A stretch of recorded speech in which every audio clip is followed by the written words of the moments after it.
Sužinojau, kad Amaru studijuoja profesionaliai krepšininkė. Tai aišku, kad mes jie iššūkį. Ir žaisi minusą iš 3 raidžių. Maru. Tai ką, pradedam?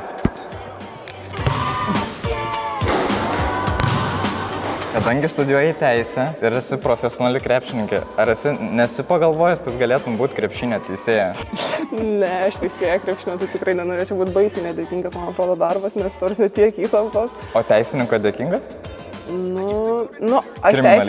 Aš teisininkė dar pati, tai kaip tokios dar nebuvau, taip iš arti nesusipažinau, kaip tie tokie teisininkai dirba, bet kaip tie teisėjai krepšinio dirba, tai aš jau mačiau, tikrai nenorėčiau būti. Ar tavo krepšiniai įgūdžiai kažkaip padeda studijose? Jo, tai ypač padeda ta tokia disciplina ir laiko planavimas, ta prasme yra kokia užduotis, koks deadline'as ir kad ir kaip tu tingi, ir kaip nenori, bet vis tiek tu prisiversi ir, aš žinau, kad turiu užduotį ir padarysiu, tai man sakau, krepšinis tai jaučiu tą tokį, nežinau, tą tokią discipliną gal labiausiai išugdė. Tai nugalėjai mane Maru minuse. Atrodo, kad viskas pasiekta. Tai kas bus toliau? Tai medžiosim naujas pergalės ir diplomus.